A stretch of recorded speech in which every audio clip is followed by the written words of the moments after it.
Le Ghana a prolongé de 2 semaines la fermeture de tous ses points frontaliers. Selon les autorités, cette mesure vise à limiter l'importation de cas de Covid-19 dans le pays et à améliorer les programmes de tests et de dépistage. Le pays d'Afrique de l'Ouest avait annoncé la fermeture de ses points frontaliers à partir du 17 mars afin d'empêcher toute nouvelle importation de cas de Covid-19 dans le pays. Par le biais d'un nouvel instrument exécutif, la fermeture actuelle sera donc prolongée jusqu'au 19 avril. Parmi les voyageurs placés en quarantaine obligatoire depuis la fermeture initiale, au moins 89 ont été testés positifs au virus.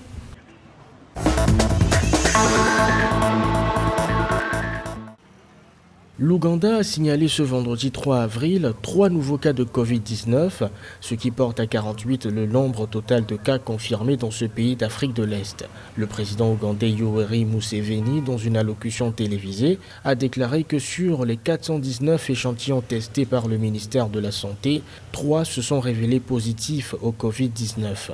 L'Ouganda a enregistré le premier cas de Covid-19 le 21 mars.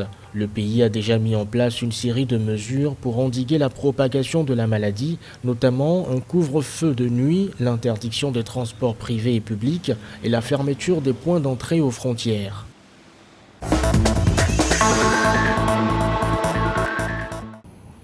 Le gouvernement capverdien recrute 179 infirmières pour renforcer le système de santé du pays. Ce recrutement entre dans le cadre de la lutte contre la pandémie de Covid-19.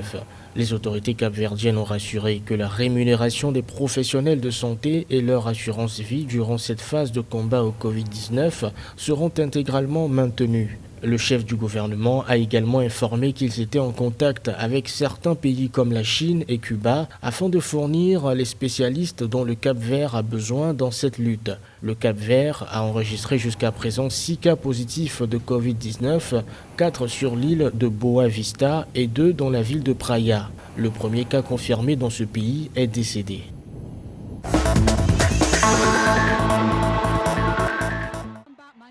Au Malawi, le président Peter Mutharika et ses ministres réduisent de 10% leur salaire pour lutter contre le coronavirus. D'autres mesures d'accompagnement ont été prises pour soutenir les petites et moyennes entreprises. Il s'agit notamment d'allègements fiscaux, de réduction des prix de carburant et une augmentation des indemnités de risque pour les agents de santé. Le président du Malawi a également ordonné à la Reserve Bank of Malawi d'offrir un moratoire de 3 mois sur les paiements d'intérêt aux petites et moyennes entreprises. Le Malawi a enregistré ses 4 premiers cas confirmés de coronavirus.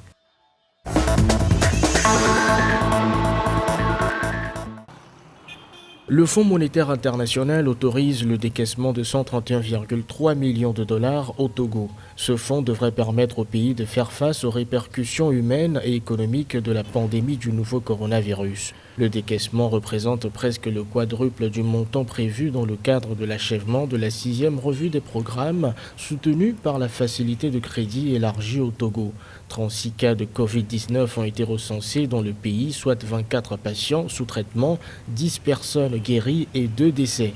Le président Faure Gnassingbé a décrété l'état d'urgence sur toute l'étendue du territoire pour une durée de 3 mois.